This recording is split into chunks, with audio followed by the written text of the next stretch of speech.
O desejado de todas as nações. Capítulo 79.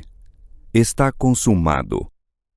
Cristo não entregou sua vida antes que realizasse a obra que viera fazer e, ao exalar o Espírito, exclamou: Está consumado. Ganhara a batalha. Sua destra e seu santo braço lhe alcançaram a vitória. Como vencedor, firmou sua bandeira nas alturas eternas. Que alegria entre os anjos! Todo o céu triunfou na vitória do Salvador. Satanás foi derrotado e sabia que seu reino estava perdido. Para os anjos e os mundos não caídos, o brado "está consumado" teve profunda significação. Fora em seu benefício, bem como no nosso, que se operara a grande obra da redenção. Juntamente conosco, compartilham eles os frutos da vitória de Cristo. Até a morte de Jesus, o caráter de Satanás não fora ainda claramente revelado aos anjos e mundos não caídos. O arquiapóstata se revestira por tal forma de engano que mesmo os santos seres não lhe compreenderam os princípios. Não viram claramente a natureza de sua rebelião. Era um ser admirável de poder e glória, o que se pusera em oposição a Deus. De Lúcifer diz o Senhor: Tu és o aferidor da medida, cheio de sabedoria e perfeito em formosura. Lúcifer fora o querubim cobridor. Estivera à luz da presença divina, fora o mais elevado de todos os seres criados e o primeiro em revelar ao universo os desígnios divinos. Depois de pecar, seu poder de enganar tornou-se consumado e mais difícil o descobrir-lhe o caráter em virtude da exaltada posição que mantivera junto do Pai.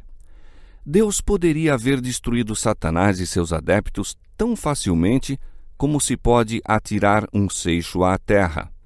Assim não fez, porém. A rebelião não seria vencida pela força. Poder compulsor só se encontra sob o governo de Satanás. Os princípios do Senhor não são dessa ordem. Sua autoridade baseia-se na bondade, na misericórdia e no amor. E a apresentação desses princípios é o meio a ser empregado. O governo de Deus é moral e verdade e amor devem ser o poder predominante. Era desígnio divino colocar as coisas numa base de segurança eterna, sendo decidido nos conselhos celestiais que se concedesse tempo a Satanás para desenvolver os seus princípios, o fundamento de seu sistema de governo. Pretendera serem os mesmos superiores aos princípios divinos. Deu-se tempo para que os princípios de Satanás operassem a fim de serem vistos pelo universo celestial. Satanás induziu o homem ao pecado e o plano de redenção entrou em vigor. Por 4.000 anos esteve Cristo trabalhando pelo erguimento do homem e Satanás por sua ruína e degradação. E o universo celestial contemplava tudo. Ao vir Jesus ao mundo, o poder de Satanás voltou-se contra ele. Desde o tempo em que aqui apareceu, como criancinha de Belém, manobrou o usurpador para promover sua destruição. Por todos os meios possíveis, procurou impedir Jesus de desenvolver infância perfeita, imaculada varonilidade, um ministério santo e sacrifício irrepreensível. Fora derrotado, porém. Não pôde levar Jesus a pecar, não o conseguiu desanimar ou desviá-lo da obra para cuja realização viera ao mundo. Do deserto ao Calvário, foi açoitado pela tempestade da ira de Satanás, mas quanto mais impiedosa era ela, tanto mais firme se apegava o Filho de Deus à mão de seu Pai, avançando na ensanguentada vereda. Todos os esforços de Satanás para oprimi-lo e vencê-lo só faziam ressaltar mais nitidamente a pureza de seu caráter. Todo o céu, bem como os não caídos mundos, foram testemunhas do conflito. Com que profundo interesse seguiram as cenas finais da luta. Viram o Salvador penetrar no horto do Getsêmane, a alma vergando sob o horror de uma grande treva. Ouviram-lhe o doloroso grito: Meu Pai, se é possível, passe de mim este cálice. À medida que dele era retirada a presença do Pai, viram-no aflito por uma dor mais atroz que a da grande e derradeira luta com a morte. Suor de sangue rompeu-lhe dos poros, gotejando no chão. Por 3 vezes foi-lhe arrancada dos lábios a súplica de livramento. Não mais pôde o céu suportar a cena, e um mensageiro de conforto foi enviado ao Filho de Deus.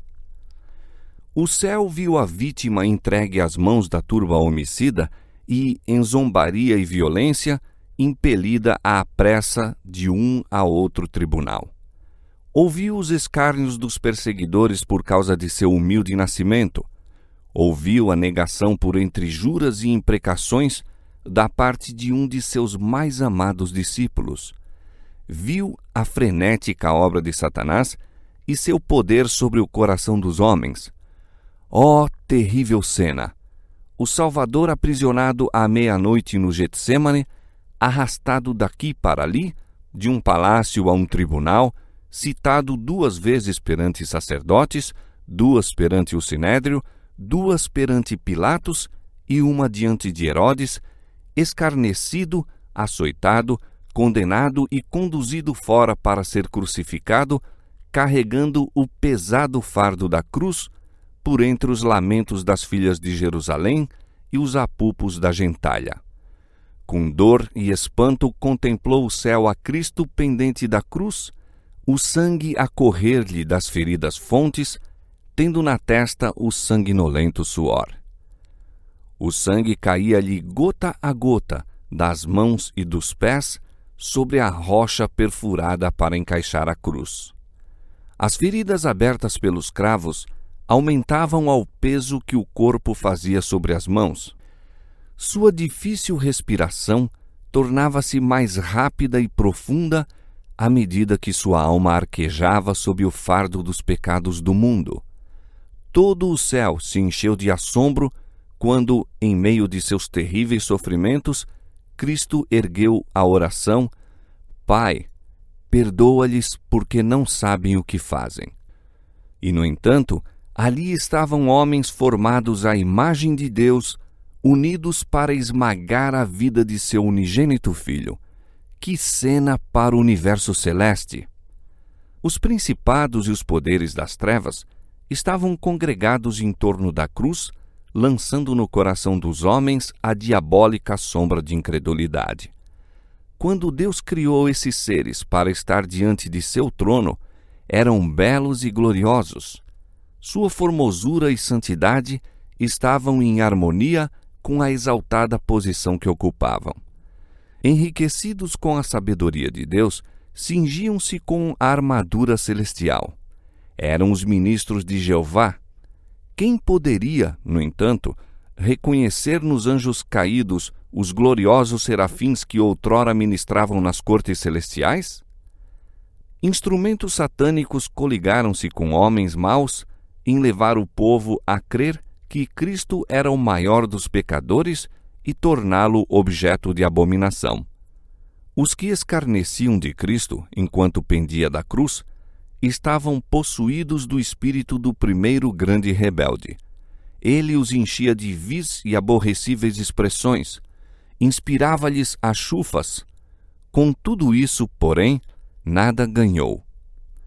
Houvesse podido achar um só pecado em Cristo, tivesse ele, num particular que fosse, cedido a Satanás para escapar à horrível tortura, o inimigo de Deus e do homem teria triunfado. Cristo inclinou a cabeça e expirou, mas manteve firme a sua fé em Deus e a sua submissão a Ele. E ouvi uma grande voz do céu que dizia: Agora chegada está a salvação e a força e o reino do nosso Deus e o poder do seu Cristo, porque já o acusador de vossos irmãos é derribado, o qual diante de nosso Deus os acusava de dia e de noite. Satanás viu que estava desmascarado. Sua administração foi exposta perante os anjos não caídos e o universo celestial. Revelara-se um homicida. Derramando o sangue do Filho de Deus, desarraigou-se Satanás das simpatias dos seres celestiais. Daí em diante, sua obra seria restrita. Qualquer que fosse a atitude que tomasse, não mais podia esperar os anjos ao virem das cortes celestiais, nem perante eles acusar os irmãos de Cristo de terem vestes de trevas e contaminação de pecado. Estavam rotos os derradeiros laços de simpatia entre Satanás e o mundo celestial. Todavia, Satanás não foi então destruído.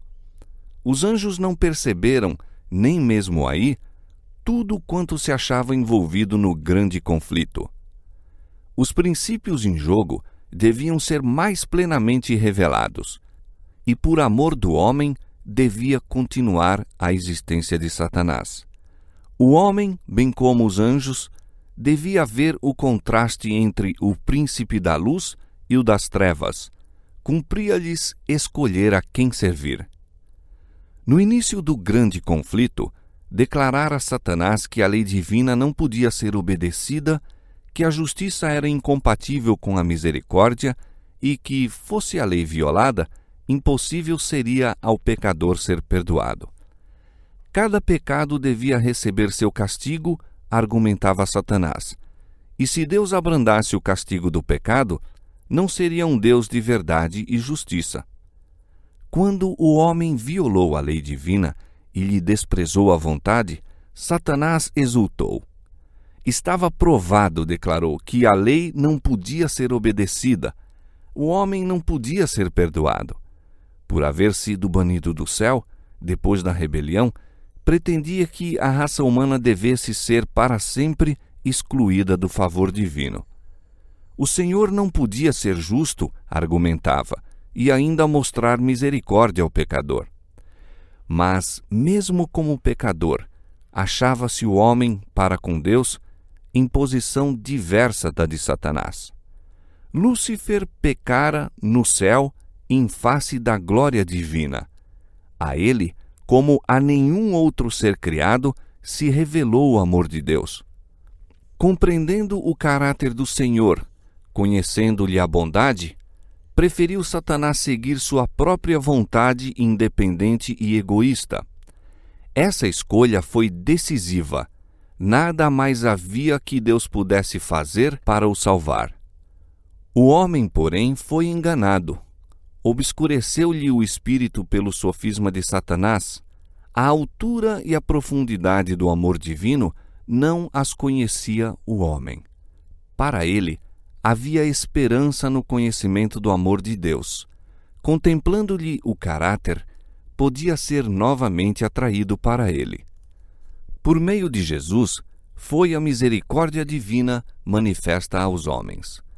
A misericórdia, no entanto, não pôs de parte a justiça. A lei revela os atributos do caráter de Deus e nem um jota ou tio da mesma se podia mudar para ir ao encontro do homem em seu estado caído.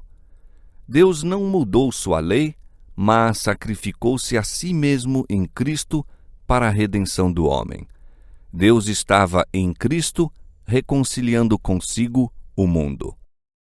A lei requer justiça, vida justa, caráter perfeito, e isso não tem o homem para dar. Não pode satisfazer as reivindicações da santa lei divina, mas Cristo, vindo à terra como homem, viveu vida santa e desenvolveu caráter perfeito. Estes oferece ele como dom gratuito a todos quantos o queiram receber. Sua vida substitui a dos homens. Assim, obtém remissão de pecados passados mediante a paciência de Deus. Mais que isso, Cristo lhes comunica os atributos divinos.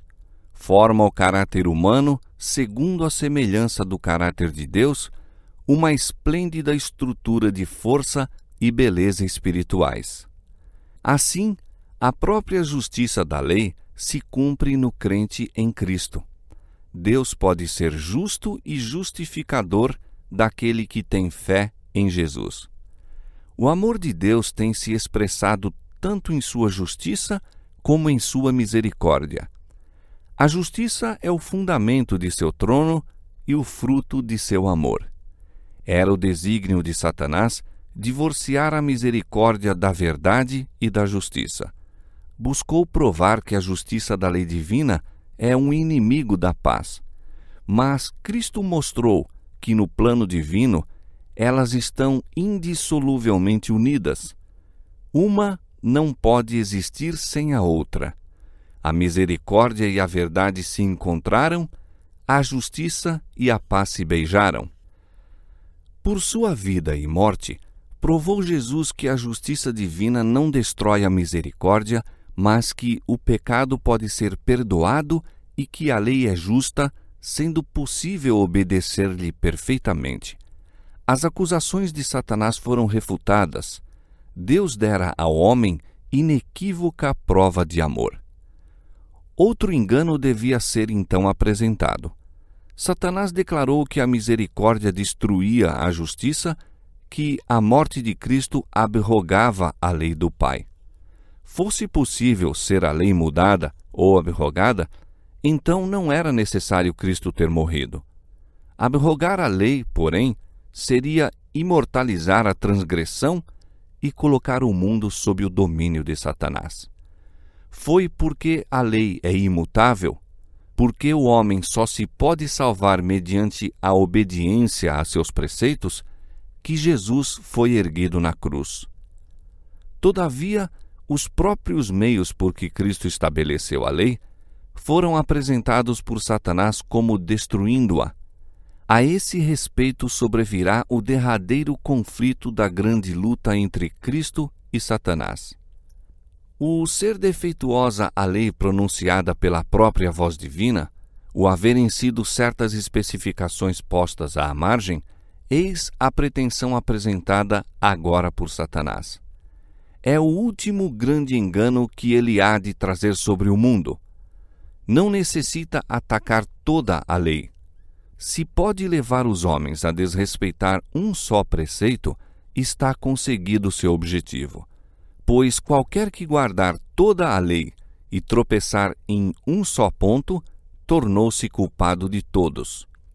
Consentindo em transgredir um preceito, são os homens colocados sob o poder de Satanás.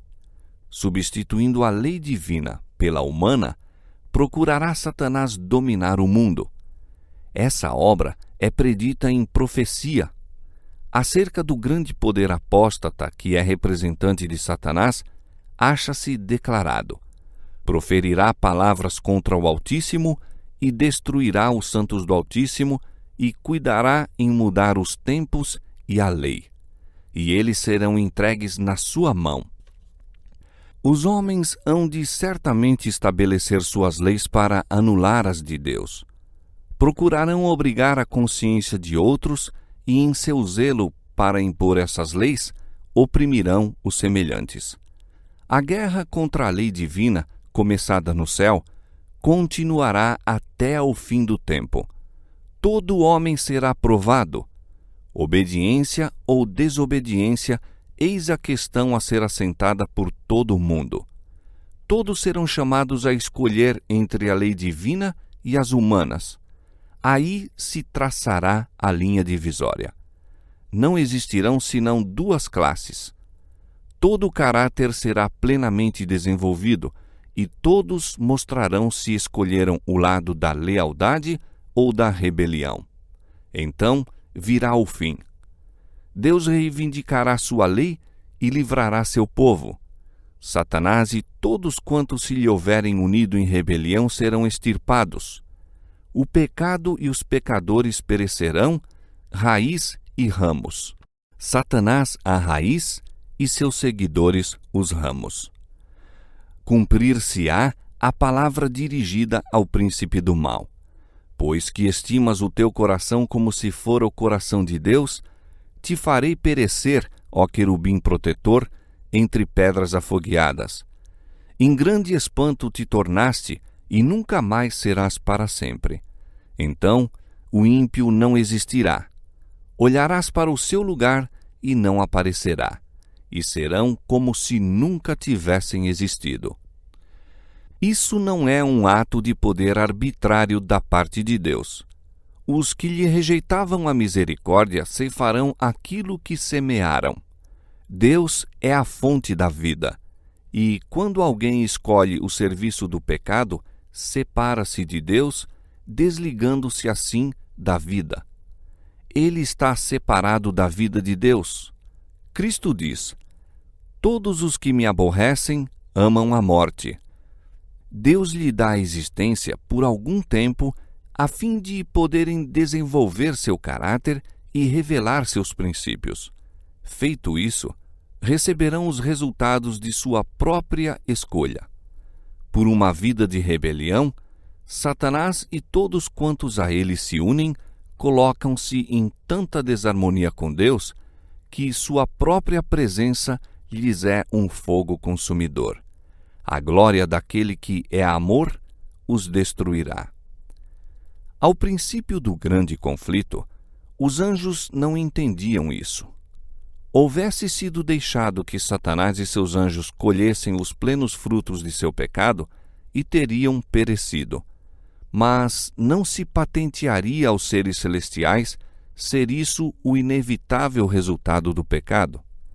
Uma dúvida acerca da bondade divina haveria permanecido em seu espírito, qual ruim semente, para produzir seu mortal fruto de pecado e miséria. Não será, porém, assim, ao findar o grande conflito. Então, havendo-se completado o plano da redenção, o caráter de Deus é revelado a todos os seres inteligentes. Os preceitos de sua lei são vistos como perfeitos e imutáveis. Então, o pecado terá patenteado sua natureza, Satanás o seu caráter.